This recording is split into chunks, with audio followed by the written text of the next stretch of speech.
order.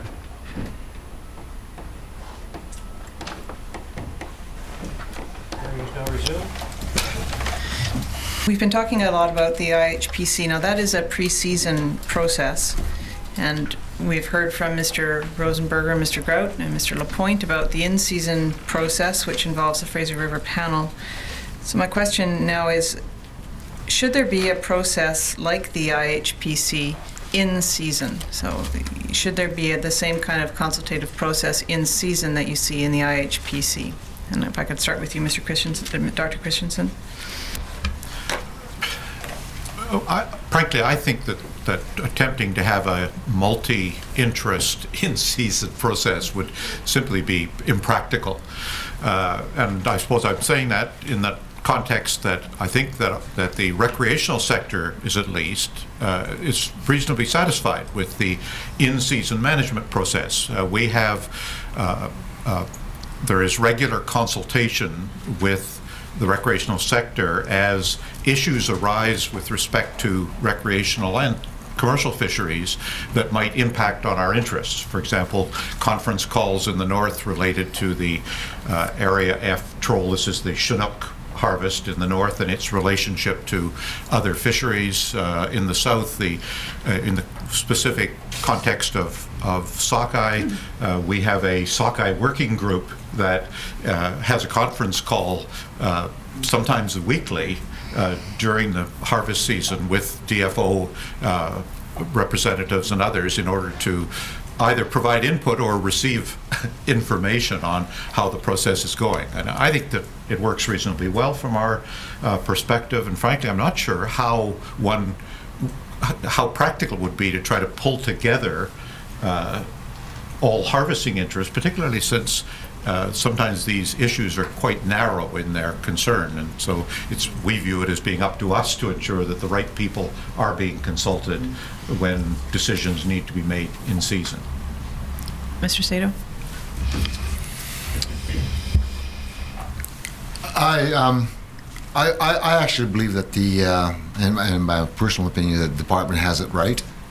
Right now, and that there's a lot of effort made in developing pre-season fishing plans that have clear decision rules, particularly on key and critical stocks and situations.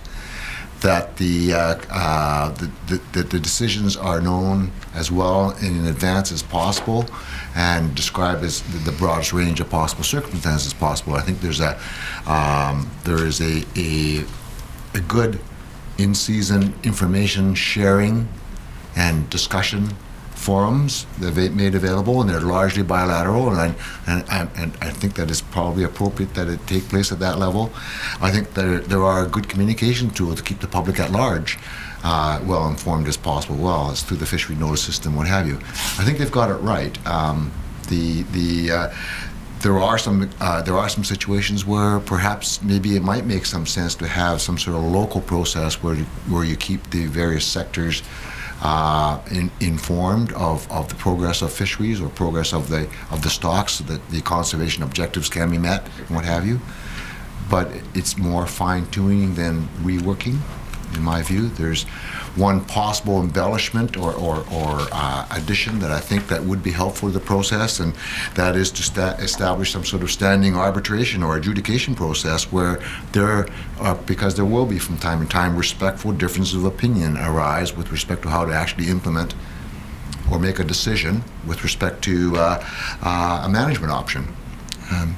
And having the ability to kind of have some sort of standing process like that, where a situation can be put forward, and a pleadings per se suggested or something like that, then I think that could help some situations. But beyond that, I think they've got it right.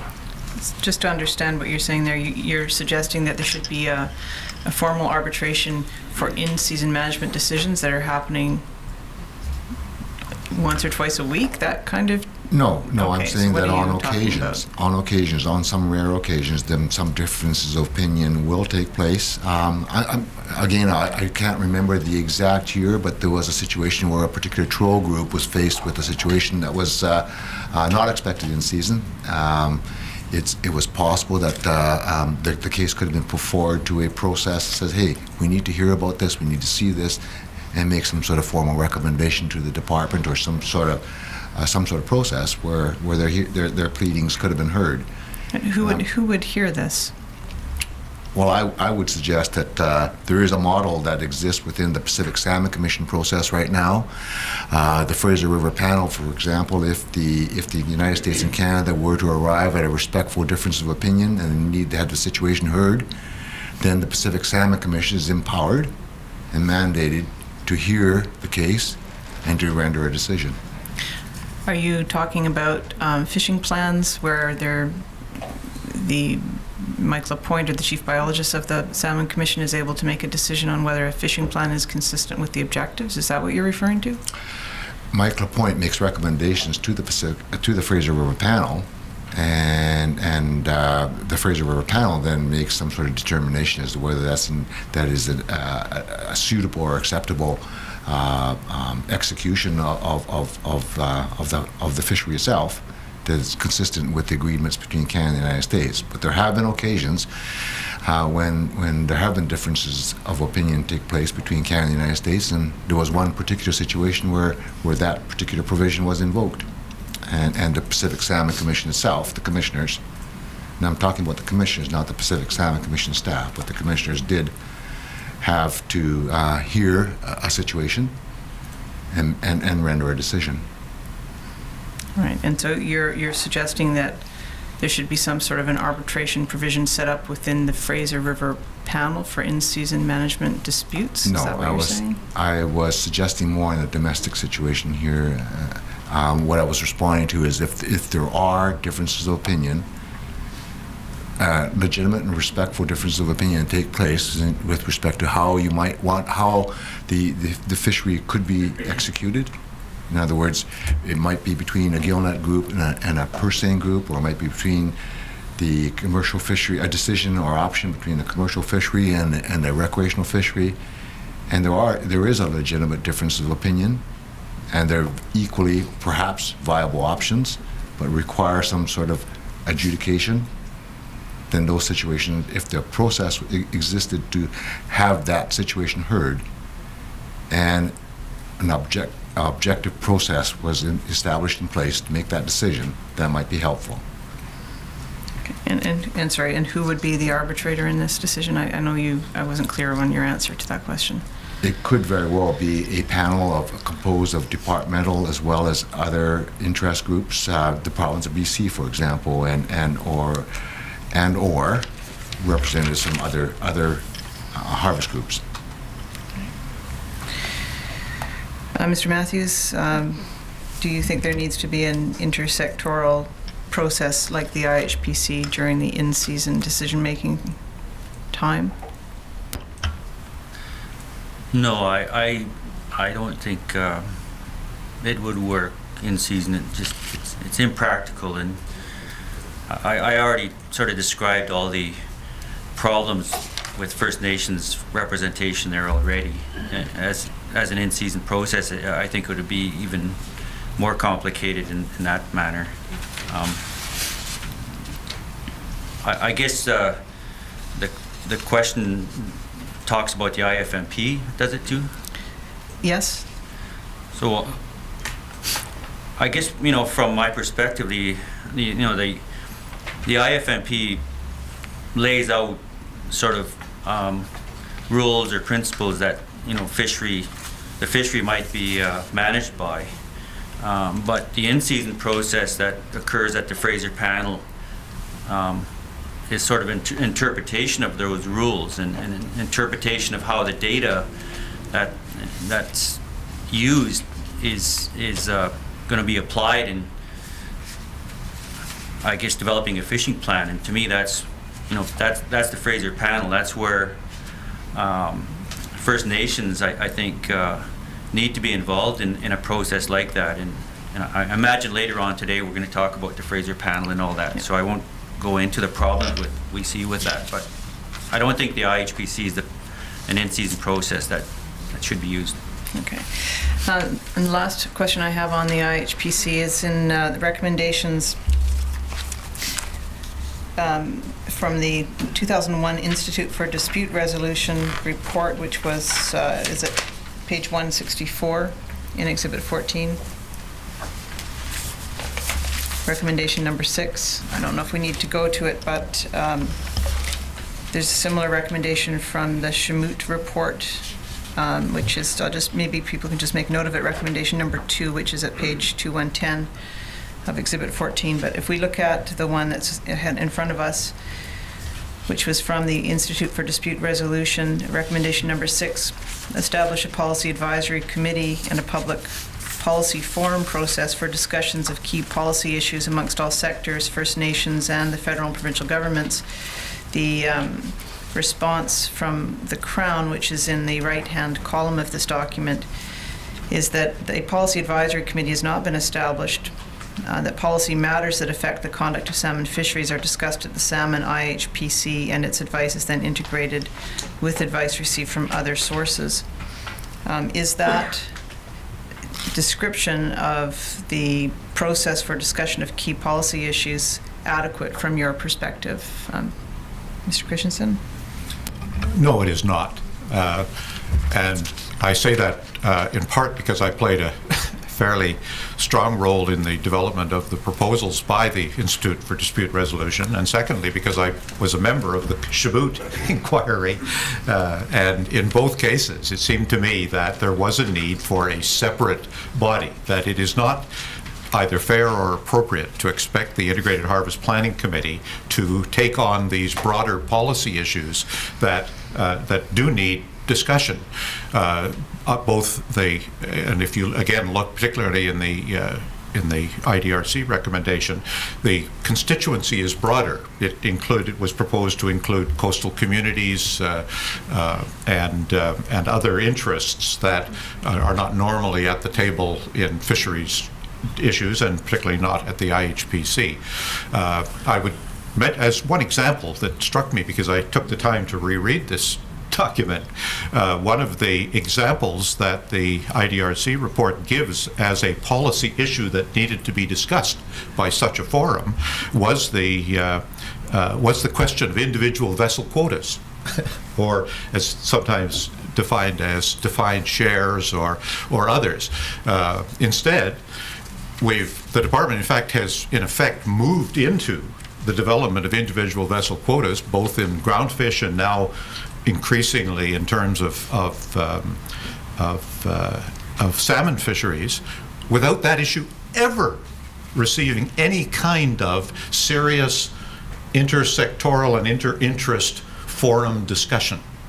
And it seems to me that I simply cite that as one example of something that cannot be covered by the existing institutions, and which would be better served were the resources devoted to this kind of forum. Thank you. Mr. Sato? Well, I agree with Dr. Christensen of the need and the importance for a forum to discuss broad public policy issues. Okay. And Mr. Matthew?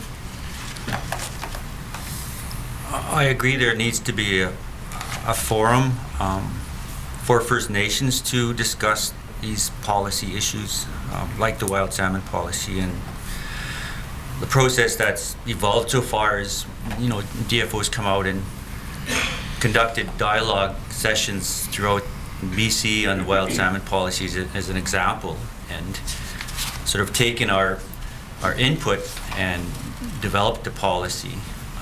But I guess there's, the questions around sort of the implementation of it is what First Nations, that policy and others, but would like to see is, because there are implications even in some of the policies like the wild salmon policy, that where there are going to be trade-offs between conservation and harvest, and First Nations interests can be impacted in that manner, and so I don't see First Nations discussing those in a third-party forum. I think it's got to be a bilateral forum between DFO and First Nations. Later, when we're going to talk about a thing called the Integrated Salmon Dialogue Forum, and I just want to flag this discussion when we come back to ask whether that's a place where these policy discussions can happen. But I will wait till we lay some groundwork for that first.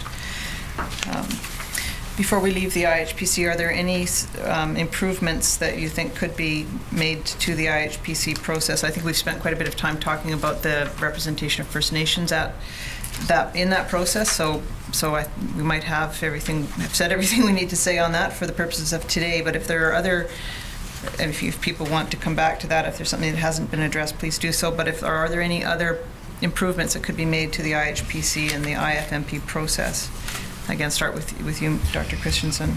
Well, yeah, I mean, I think that the intention, in fact, is to move in this direction at the present time. There is discussion, for example, of whether or not we ought to be, instead of having this massive individual integrated fisheries management plan for salmon, one ought to try to parse out the portions of that which are simply a rollover year after year. They are established policy, the references to the Pacific Salmon Commission and its role, those kinds of things, and then have separate the document which gives the actual harvest management decisions which are directly relevant to an individual year. Because I think all of us feel somewhat intimidated when we arrive at the meeting at which the draft plan has been presented, or we get it by email, and we're having to page through this very large document, trying to find the things that have been changed. Now, last year was an innovation of highlighting those things, and I'd like to see that taken further so that it makes clearer and more specific what the harvest recommendations that are being proposed that are specific to the particular year, what those are, and where they fit into things. Mr. Sato? No, I think I've probably said enough on this. Thank you. Thank you. Mr. Matthew? I guess as far as the, did you say IFMP? The IFMP or the IHPC process. As far as the IFMP is concerned, in the introduction and throughout parts of it, it describes the priority of First Nations and after conservation, those sorts of things. But I guess what's not clear to many First Nations is in that document, there's no description of how that would occur, and how do you describe within a fishing plan where other sectors are concerned how you will protect the allocation for First Nations within that document. And to me, the conservation objectives are there. The second priority in terms of First Nations there's no process or no part in the document that actually describes how those are going to be protected through these other fisheries. And so to me, it's a problem. The document in itself is complicated enough, but to me, First Nations look at that document and it's not clear to them how our interests are going to be protected within that plan. And rather than a yearly plan, would that be something to consider? Well, that may have been implicit in my response, in that parts of it are a multi-year plan, but the portions that relate to specific harvest decisions are not and cannot be. I think that we would all like to go back to the good old days when the fish were predictable and nature was predictable and everything happened and you didn't have to worry about making changes. The reality is, whether that world ever existed, it does not exist now. There is a need for fishing plans to take a whole range of environmental and social and economic issues into account, and so I don't think that trying to make up a fishing plan that tries to deal with more than the coming year or perhaps looking another year out would be practical. That's different, though, than the parts of the plan that can simply that reflect policy and can simply roll over from year to year. I want to move now to the. Oh, I'm sorry, Mr. Sato. Did you have anything to add on that front? On the multi-year plan? Yeah. Well, the only aspect, I guess, that I would add is that the As Dr. Christensen indicates, the intention is to develop and have in place multi-year plans, the framework within which fisheries and the populations will be managed. It is critical that it be part of a long-term plan. In fact, that's part of the struggle, I think, from in some cases that clarity does not exist in terms of what are the goals and objectives that we are working towards with respect to not only management of the fisheries but the management of the fish population themselves, so that both can take, we can achieve both. And I think that if there was a larger emphasis on the long-term aspects, what are those things what are those goals and objectives we work towards? I think that the decision rules that are implemented on an annual basis to ensure we can continue to work towards them will become more stable and offer greater certainty and predictability to the people that are affected by those sort of decisions. And it would be in everybody's best interest to work towards that certainty, that stability, in the face of environmental uncertainty. Thank you. And Mr. Matthew? I guess I don't really have a clear answer. A multi-year plan may not be responsive to new conditions or conservation sort of issues that come up within a single year. So if you had for instance, a year where the run didn't show up or that sort of thing, and if you had a 5-year plan, it may not be responsive enough to address mortality issues, natural or otherwise. So to me, the plan needs to be sort of annual. Thank you. Mr. Commissioner, we of course didn't finish the test fishing panel yesterday, and we had asked them to come back at 2 o'clock. And I wonder if we might want to continue with that plan and ask this panel to stand down for half an hour or so to let that cross-examination complete on the test fishing panel, and then hopefully we can complete these witnesses in the balance of the day. That's fine with me, Mr. Peter. Thank you. Hearing is now adjourned until 2 p.m.